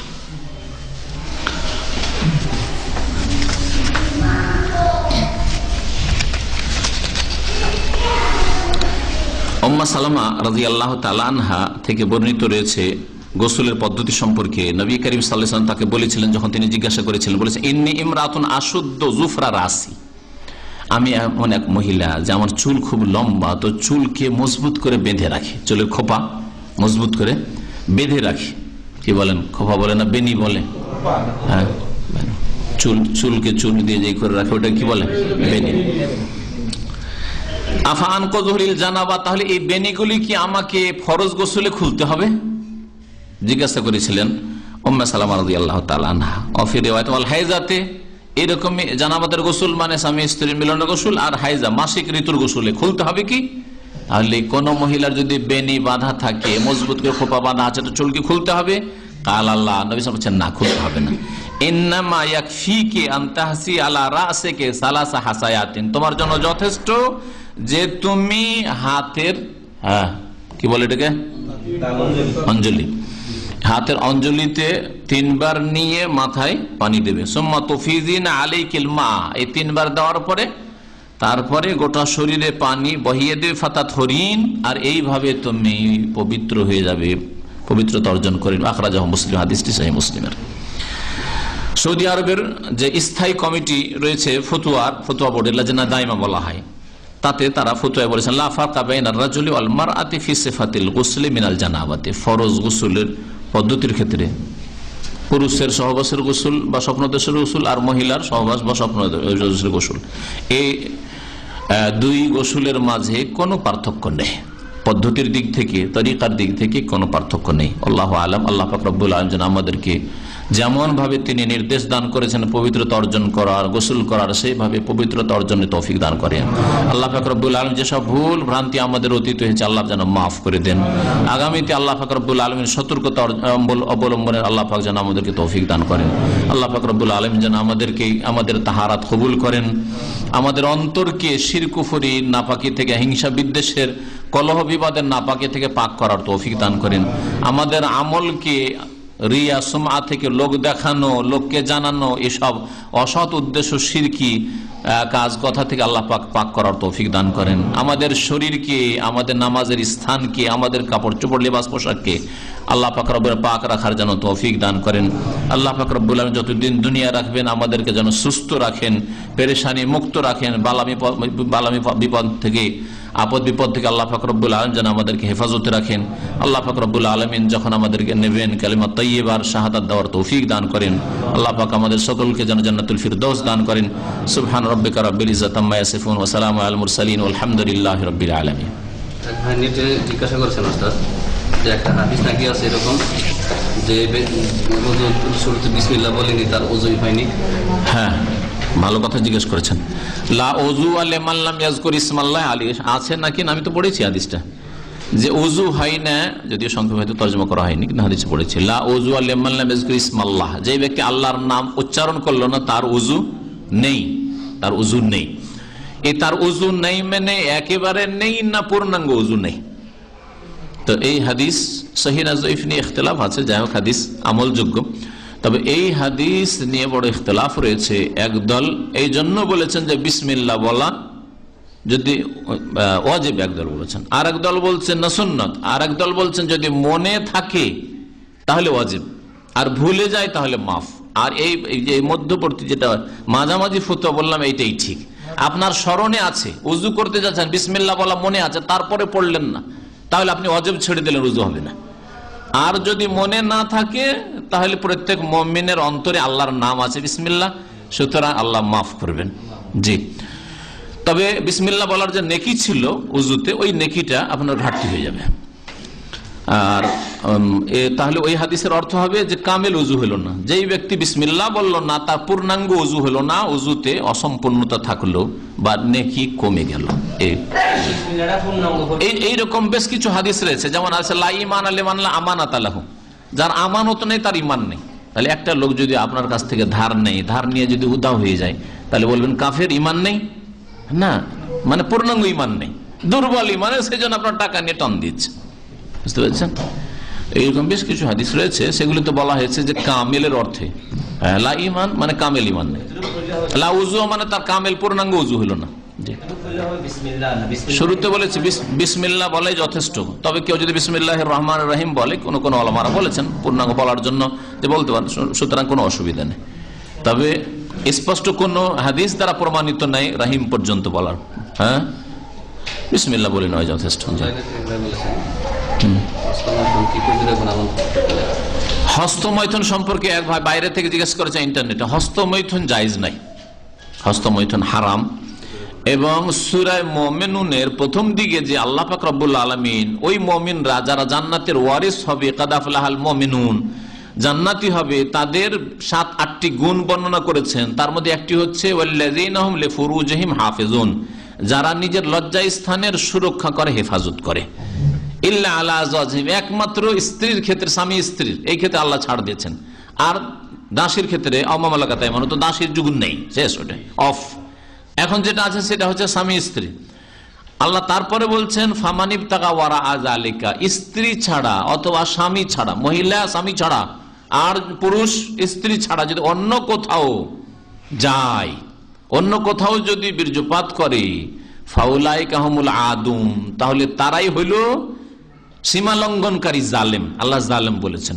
তাহলে এই আয়াত বরং এই আয়াতের তাফসিরে বিভিন্ন তাফসির কারগণ উল্লেখ করেছেন হস্তমৈথুনের বিষয়টি।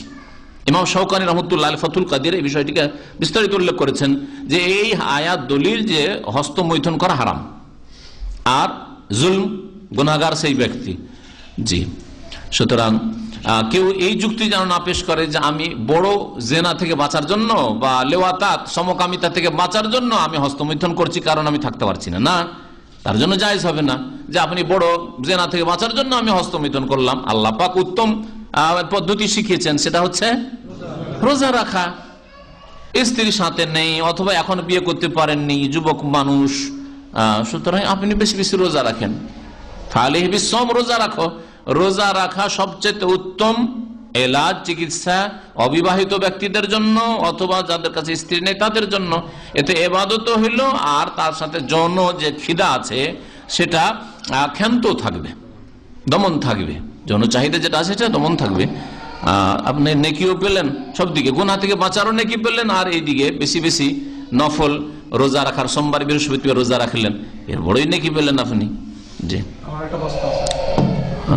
অনেক মেয়ে লোকেরা ওই রোজার মাসের রোজা রাখার জন্য ওষুধ খায় মাসিক বন্ধ রাখে। হ্যাঁ, ওষুধ খেয়ে মাসিককে ডিলে করা, রোজার ক্ষেত্রে হোক অথবা অনেকে হজ উমরা যায় সেজন্য হজের মৌসুমে ওই বড়ি খেয়ে নেই ট্যাবলেট, এটা জায়েজ, তবে না খাওয়াই ভালো, কারণ এতে স্বাস্থ্যের ক্ষতি আছে। ইসলামে স্বাস্থ্যের ক্ষতি করতে বলেননি। এমন মারাত্মক ক্ষতি হয়তো নেই যেটাতে প্রাণনাশের ভয় আছে। প্রাণনাশের ভয় যদি থাকতো বা মারাত্মক ধরনের, তাহলে এটা হারাম বলতো ওলামায়ে কেরামরা। হারাম বলেননি ওলামায়ে কেরামরা, কিন্তু এমনি স্বাস্থ্যগত ক্ষতি আছে যার ফলে বলেছেন এগুলি না ব্যবহার করাই ভালো। হজ উমরায় যাবেন বা হজ তো নাই নির্দিষ্ট সময়ে, আপনি তাওয়াক্কুল আল্লাহ, লম্বা সময় মক্কায় থাকবো অসুবিধা নেই, কিন্তু আপনি ওষুধ ব্যবহার করেন না। কিন্তু যদি ব্যবহার করার প্রয়োজন মনে করেন তো জায়েজ আছে, না করাই ভালো। জি, আর রোজার ক্ষেত্রে না, আল্লাহ ছাড় দিয়েছেন অন্য সময় রোজা রেখে নেবেন। ওমরার ক্ষেত্রে যেই সপ্তাহে আশঙ্কা আছে এই সপ্তাহে মাসিক ঋতু চলে আসতে পারে, ওই সপ্তাহে আপনি যান না, আর গিয়েছেন তো বসে থাকেন, মক্কা গিয়ে সব কাজ করেন, ওমরার কাজ, এহরাম বেঁধে নিলেন, থাকলেন, আপনি শুধু বাইতুল্লাহর তওয়াফ করলেন না, থাকেন তো 4 দিন, পাক হইলো তখন তওয়াফ করে ওমরা সেরে আসেন, কোনো অসুবিধা নেই। নাপাক অবস্থায় সব কাজই করতে পারেন, শুধু বাইতুল্লাহ তওয়াফ করতে পারবেন না। এহরাম বাঁধেন মিকাত থেকে, হারামের ভিতরে ঢুকিয়েন না, বাইরে থাক, বাইরে যে সব খোলা ময়দানে সেখানে বসুক, দোয়া করুক, কোনো অসুবিধা নেই, জিকির আজকার করুক, তালবিয়া পড়বে, লাব্বাইক পড়বে, কোনো অসুবিধা নেই। তালাক সম্পর্কে আমাদের ভাইরা ইন্টারনেটে জানতে চেয়েছেন। তালাক সম্পর্কে আলোচনা আমার সূরা তালাকে আছে, সূরা তালাকে তাফসীরে অনেকটা আলোচনা এসছে, শুনে নেবেন, ইন্টারনেটে আছে।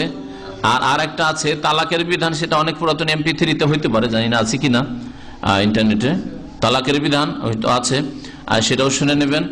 আর ইনশাআল্লাহ তাআলা আর অভিশপ্ত হালালা হিল্লার বিয়ে এই সম্পর্কে বিস্তারিত আলোচনা ওটা ইন্টারনেটে আছে, অডিও ভিডিও দুটোই আছে। শেষখানে বলছি যে ইনশাআল্লাহ তালাকের আরো আলোচনা আগামীতে করা হবে, ইনশাআল্লাহ সময় সুযোগ করা হবে। একটা প্রশ্ন হচ্ছে যে বর্তমানে সাবানে বিভিন্ন কেমিক্যাল থাকে, গোসলে সাবান ব্যবহারের কোনো নিষেধাজ্ঞা আছে কিনা? সাবান ব্যবহারে নিষেধাজ্ঞা আছে কি জিজ্ঞেস করেছেন ভাইরা? না, সাবান ব্যবহার কোনো নিষেধাজ্ঞা নেই। তবে যদি আপনাকে কেউ বলে বিশ্বস্ত সূত্রে যে এই সাবানে শুকুরের চর্বি আছে, তাহলে অবশ্যই ব্যবহার করা যাবে না। আর এমনি সন্দেহের ভিত্তিতে না লাক্স সাবানে বা অমুক সাবানে শুকুরের চর্বি আছে, এই সন্দেহের ভিত্তিতে কোনো মাসলা কায়েম হয় না। হ্যাঁ, যখন আপনার ইয়াকিন হয়ে যাবে, কাছাকাছি ইয়াকিন, দৃঢ় বিশ্বাস যে এটা বিশ্বস্ত সূত্রে জানতে পারছেন, ওই ফ্যাক্টরি থেকে জানতে পারছেন যে না এই দিয়ে হয়, তাহলে তখন বিশ্বাস হল। আর এমনিতে হয়তো একটা ব্যবসায় প্রতিষ্ঠানকে ক্ষতিগ্রস্ত করার জন্য এগুলো কথা পত্র পত্রিকা লিখে দিতে পারে, এগুলো কথা গ্রহণযোগ্য নয়। জি, পশ্চিমা দেশে যদি কারো মৃত্যু হয় তাহলে তার কোনো কি শাস্তি আছে? কোরআনে কারিমের একটি আয়াত আছে, শখ করে অমুসলিম সমাজে বসবাস করা আল্লাহ নিষেধ করেছে। অমুসলিম দেশে বসবাস বলে আমার একটা বক্তব্য আছে। তোরা শখ করে শুধু দুনিয়ার গরজে বেশ সুখে থাকবো, বাংলাদেশে কষ্ট, গালফে কয়টা পয়সা বা ইনকাম হয়, এরকম ধারণা ইউরোপ আমেরিকা যারা যাচ্ছে, হ্যাঁ, সুতরাং চলে যাও ওই সব দেশে। আর এমন কাফেরদের বিচে বাস করছেন, সুবহানাল্লাহ। আমাকে অনেক ভাই বোনরা টেলিফোন করে বলছে জিন্দিগিতে কখনো আজানই শোনা যায় না। প্রথম কথা, আজান নিষেধ আছে, বাইরে আজান আওয়াজ যাওয়া যাবে না, মসজিদ দেখতে পাই না। কোরিয়া থেকে আর জাপান থেকে তো বেশ কিছু ভাই বোনরা টেলিফোন করেছে, ভাইরা বিশেষ করে, যে জুমাই পড়তে পাই না মসজিদে। বলছে যে জুমা পড়তে গেলে 150-200 কিলোমিটার যেতে হবে। তাহলে এমন জায়গায় বসবাস করা জায়েজ না যেখানে জুমা পড়ার জন্য কোনো মসজিদ পায় না, বসবাস জায়েজ না। হ্যাঁ, মুসলিম দেশ কিন্তু অনেক মসজিদ আছে, আজান শুনতে পাচ্ছেন, নামাজের হেফাজত করতে পারছেন, নামাজ পড়তে বাধা নেই, তাহলে প্রয়োজনে বসবাস করা যেতে পারে। তবে যদি উত্তম জায়গা পান তো কখনো এরকম পরিবেশ স্থায়ী বসবাস করবেন না। চাকরির জন্য যেতে পারে, চাকরি করলেন কিছুদিন, আর সেখানে আলহামদুলিল্লাহ মসজিদ পেয়েছেন, নামাজও পড়লেন, যদি অমুসলিম দেশ, তারপরে সেখান থেকে আপনি চলে আসলেন। স্থায়ীভাবে ছেলে মেয়েকে কুফরির পরিবেশে, পাপের পরিবেশে রাখবেন না, কারণ এতে আল্লাহর কাছে ছেলে মেয়েদের ক্ষেত্রে আপনাকে জবাবদিহি করতে হইতে পারে যে তুমি তো মুসল্লি ছিলে, ইউরোপে গিয়ে থেকেছ, তোমার ছেলেগুলোকে কি করে এসছো, তোমার মেয়ে খ্রিস্টানের সাথে কেন বেরিয়ে গেছে, জবাব দাও। তোমার ছেলে নাস্তিক হয়েছে বা খ্রিস্টান হয়ে গেছে, জবাব দাও। কি জবাব দেবেন? আপনি হয়তো ধার্মিক, আলহামদুলিল্লাহ, ভাবছেন আর কটা দিন বাঁচবো, নামাজটা ছাড়বো না, যেখানেই থাকি যেইভাবে ওখানে নামাজ পড়বো, কিন্তু আপনার ছেলে মেয়ে হয়তো পড়বে না। আপনার ছেলে মেয়ে হয়তো খ্রিস্টান হয়ে যেতে পারে, আপনার ছেলে মেয়ে হয়তো কোনো খ্রিস্টানের সাথে চলে যেতে পারে। আর কোন মুসলিম মেয়ের জন্য জায়েজ নয় কোনো কাফেরের কাছে যাবে। হ্যাঁ, যদিও আহলি কিতাবের মেয়ে রাখা যেতে পারে, যদিও মুসলিম মেয়ে, কিন্তু কোন আহলি কিতাব ইহুদি নাসারাকে মেয়ে দেওয়া মোটেই জায়েজ নাই। সেখানে এইরকম আশঙ্কা যদি থাকে তাহলে সেখানে ছেলে মেয়ে নিয়ে বসবাস করা জায়েজ নাই। জি, ইসলামিক সঙ্গীত শোনা জায়েজ কিনা, কোরআন সুন্নাহর অনুসারী সালাফের অনুসারী সালাফি ওলামারা বলছেন যে আনাসির ইসলামিক সঙ্গীতের নামে যেগুলি আছে এগুলি জায়েজ নাই। ইসলামিক নাটক আজকাল করছে অনেকে, এই জায়েজ নাই, কারণ নাটক মিথ্যা, আর সঙ্গীতে সুরগুলি ওই ফাসেকার, কিন্তু ওই গানের সুরগুলো এরা নকল করে থাকে, ঠিক না? তারপর আরেকটা কথা লক্ষ্য করেছেন, যারা সঙ্গীত শুনে তারা শুধুমাত্র সুর শুনে, অর্থ কি বলা হচ্ছে এগুলো কিচ্ছু শুনে না। সুরটা মজার, হ্যাঁ বলেছে, কিছু বুঝে না। আর তারপর আর একটা রোগ আছে এতে ক্ষতির দিক, সেটা হচ্ছে যে যারা সঙ্গীত শোনা ভালোবাসে তারা ইসলামী বক্তব্য শুনবে না, বক্তব্য শুনতে ভালো লাগবে না। আরে লাগাও অমুক সাহেবের, লাগাও অমুক সাহেবের সঙ্গীতটা লাগাও, বক্তব্য শুনবে না, ও গজল শুনতে অভ্যস্ত। ক্ষতি এক যে দিন শিখবে না, আর ইসলামী সঙ্গীত দিয়ে দিন শেখা যায় না। হয় ইসলামিক কিতাব পড়তে হবে না ইসলামী বক্তব্য শুনতে হবে, এতে বাধা। 2 নম্বর কথা, ফাসেকাদের, পাপিষ্টদের ওই সুরটাকে নকল করা হয়। আর 3 নম্বর কথা, সুরটাই শুনতে ভালো লাগে, ওর ভাব অর্থ কি বলা হলো ওই অত দূরে কেউ ঢুকে না, অত দূরে ঢুকে না। আর সুর অনেক পুরুষেরই সুর কিন্তু মহিলার মতো করে বলে, ওটা আরেকটা খারাপ দিক আছে। বেশ কিছু ইসলামিক সঙ্গীত বলে যেগুলো জিনিস রয়েছে, বেশ কিছু নাজায়েজের দিক আছে। সুতরাং সঙ্গীত কখনো একটু হয়তো ক্লান্ত হয়ে গেছে, দীর্ঘক্ষণ ইসলামিক আলোচনা চলছে, বলে চলো 5 মিনিট হইলো, 2 মিনিট হইলো, কিন্তু একজনের গাড়িতে উঠলেই ওই ইসলামিক সঙ্গীত, বাড়িতে গেলেই ইসলামিক সঙ্গীত আর পেশা ধরেছেন না, এতে কোনো লাভ নেই, বরং এতে ক্ষতি রয়েছে, ঈমান আমলের ক্ষতি আছে। আর তারপর আরেকটা দিক তো আছে যে অধিকাংশ মুসলিমরা শিরক বিদাতি কথাবার্তা বলে, নাতে রসুলের নামে শিরকি কথাবার্তা।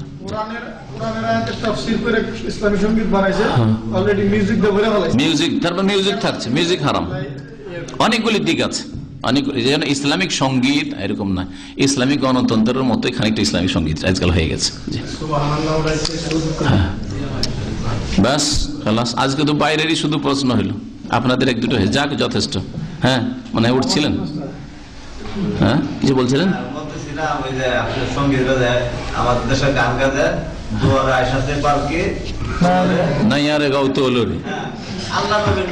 আল্লাহ রসুল ভালো করে জানেন না আপনি? আমি ছোটকালে খুব শুনেছি আল্লাহ রসুল কি বলে, আল্লাহ রসুল সবে বলো, এই যে এরকম করে বলে। হ্যাঁ, এখন শিরকি কথাবার্তা, এই কথা। আর নজরুল ইসলামের জানতেই বাকি, মসজিদের পাশে কবর দিতে বলেছো, আজান শুনবে, আজান শুনে জান্নাত যাবে। নামাজ রোজা করেছি করে আল্লাহ পাক জানো মসজিদের পাশে আমার আজান দিও ভাই, মুয়াজ্জিনের আজান যেন শুনতে পাই, মরার পরে মুয়াজ্জিনের আজান শুনবো।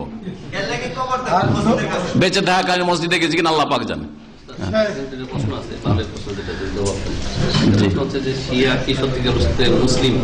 এইসব প্রশ্ন মুসলিম হইতে এগুলো খাস ফতোয়া, এগুলো ফতোয়া না, কে মুসলিম কে কাফের এসব ফতোয়া।